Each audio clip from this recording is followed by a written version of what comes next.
Thank you for tuning in, and welcome back to the Sandwich of Coherency podcast. So let's just go ahead and jump right into it, and I want to talk about that thing I said last night. Now, if you remember, I said at the end of the last episode that the nation is broke, and I gave some numbers to give an idea of where an idea of where the debt of the nation has been going. So let me start right there, and we'll go back and point out that when George Bush Jr. was in office, he went into office with a national deficit of $5 trillion. By the time he had left office, after 8 years, it was $10 trillion. After 8 years of Obama, it was $20 trillion. So, would have ended up being, after the first 4 years of Trump, between 3.5 to 5 trillion, somewhere in there. But we ended off somewhere between 7.5 to 9 trillion, depending on how you look at the spending. And that is because of the pandemic spending that happened. So that was an immediate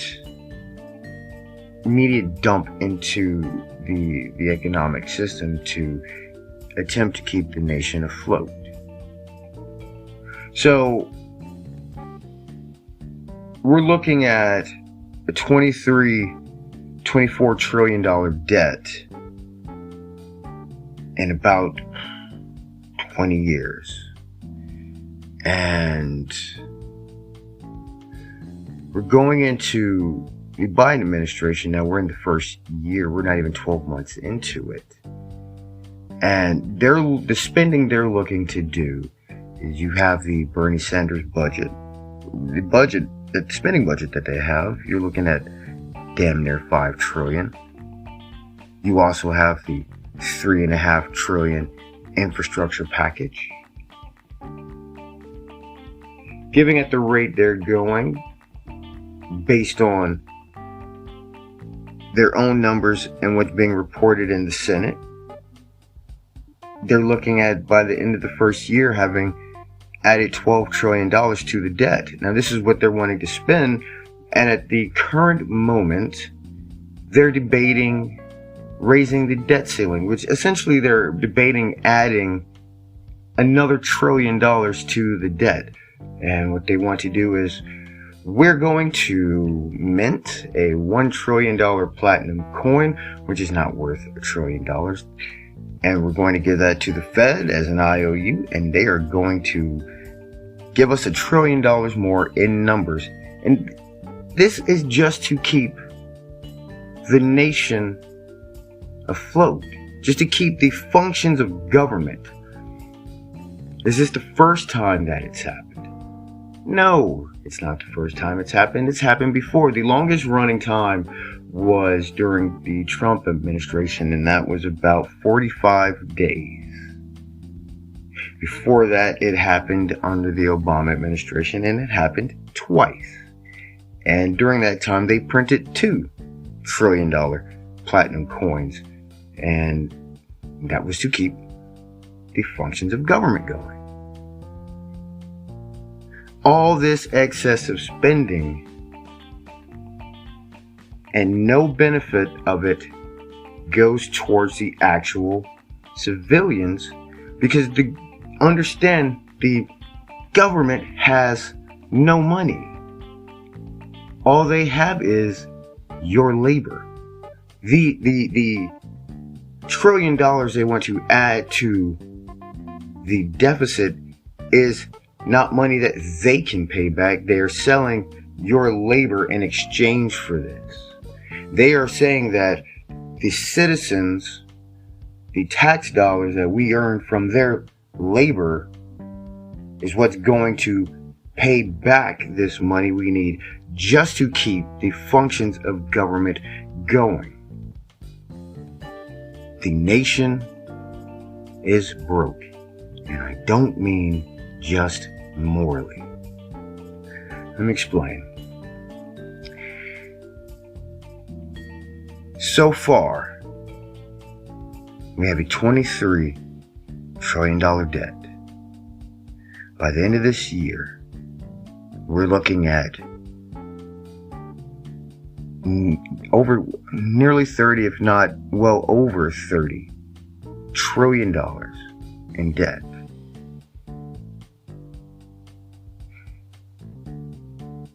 The problem that they try and tell the general public to cover their arses on this one is that it's the problem is that it's the corporations and the wealthy that are the reasons that we are so in debt. And it's not government spending and overspending and reckless spending and all the pork bills that has nothing to do with it. And mind you, this is not a defense of the wealthy or major corporations, because they are not without fault.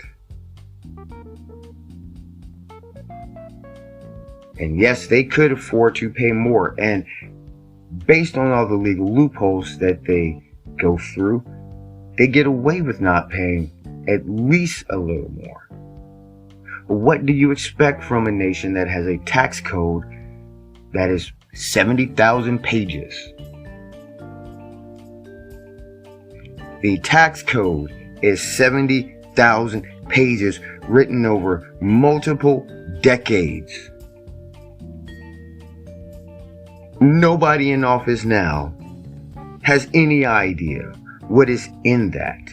They depend on other people to tell them what's in it, and they hope that they're telling them the truth. And that is why the wealthy and the major corporations always win. Because when you have teams of 50 to 100 lawyers, you have the ability to go through well into 70,000 pages of tax law, as well as another 2,500 pages of additional addendums and precedent cases to go along with it. You would think that the federal government, with all of its excessive spending, would have enough lawyers on hand in order to deal with this. But they don't. No, they don't. But they do have the IRS.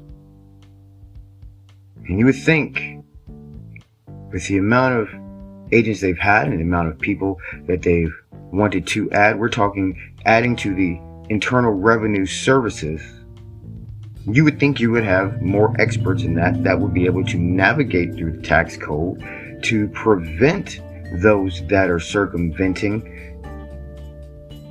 from actually being able to get away with that. But let me give you an idea. In the courts, there is a case between the SEC and a company called Ripple. Now, previously, the SEC, in a case against a major company, had 3 attorneys.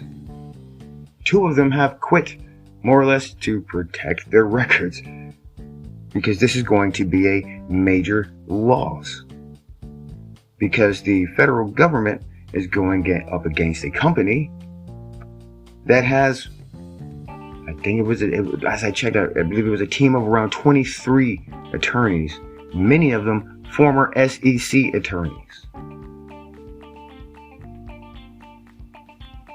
In the middle of this lawsuit, you have Rosie Rios, I believe it's the 43rd Treasurer of the United States. This is the woman whose name is on your $100 bill. In the middle of this lawsuit, she has joined onto Ripple. Former SEC chairmen have stated that the SEC needs to give up and settle this case. They will not win. The SEC is going after more money. And the reason they're doing this to Ripple is a much larger conversation than this.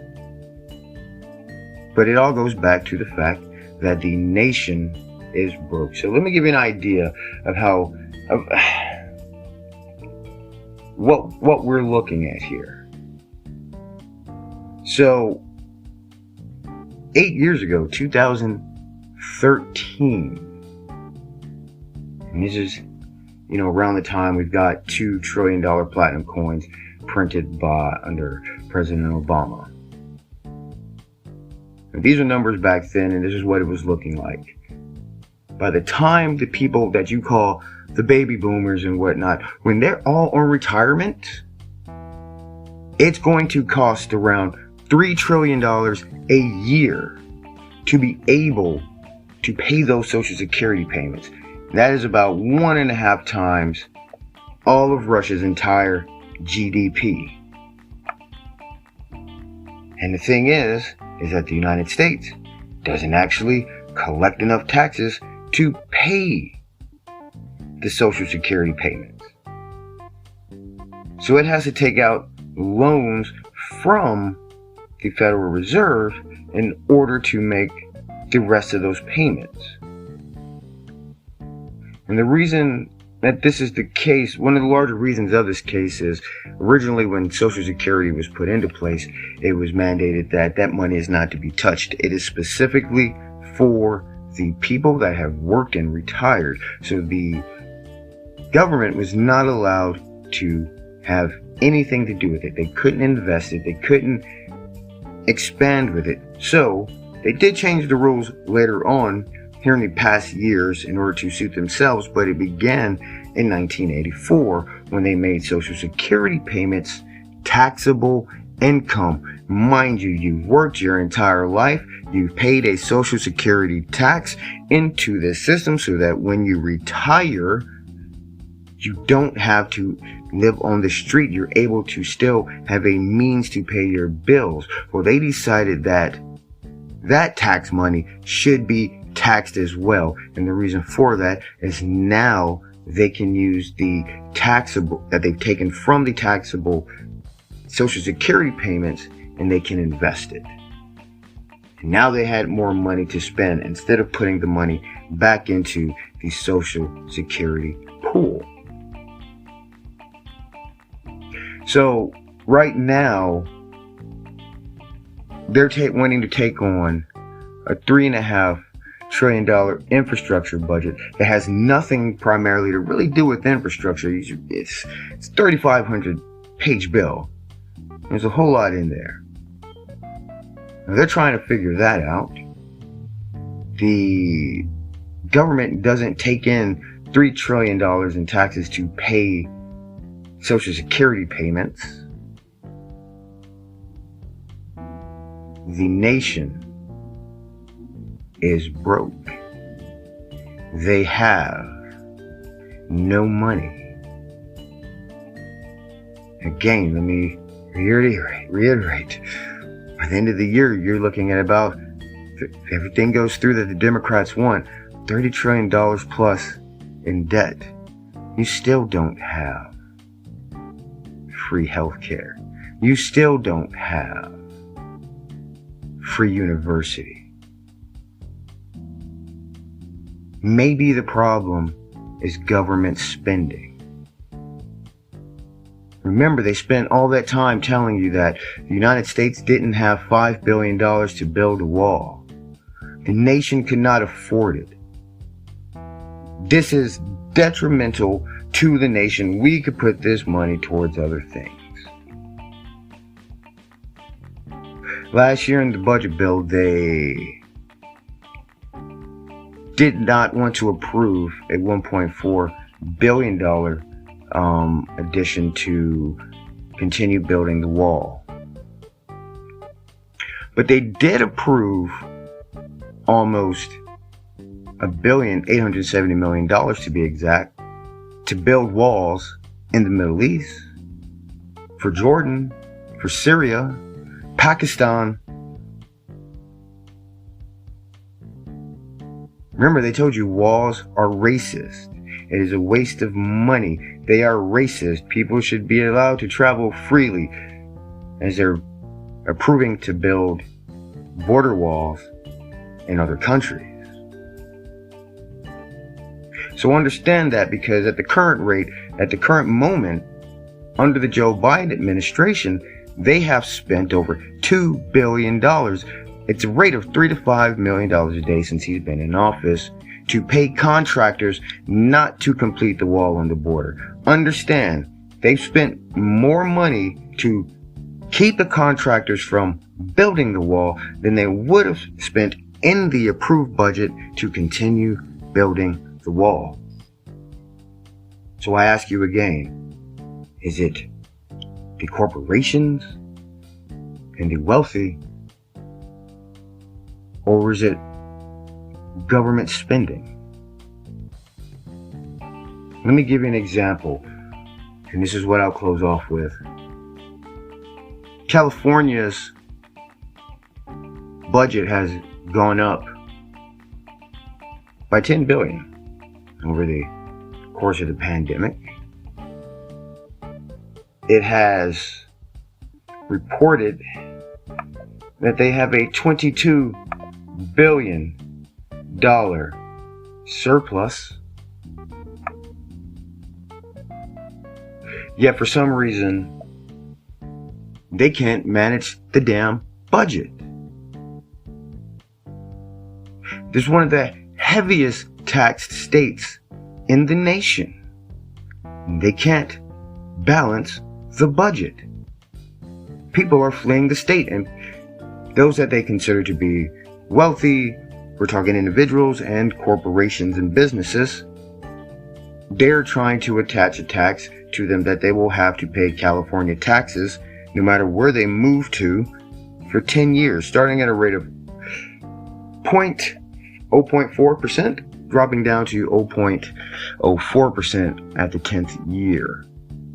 To the point that an Arizona representative, Schweikert, had to put forth a bill to block this. California is so bad at managing their money that they're literally trying to keep taking from people when the people have said, I've had enough and I'm leaving this place. Now again, I want you to understand, they reported they have about a $22 billion surplus. Okay? And somehow they still have over 100,000 homeless people.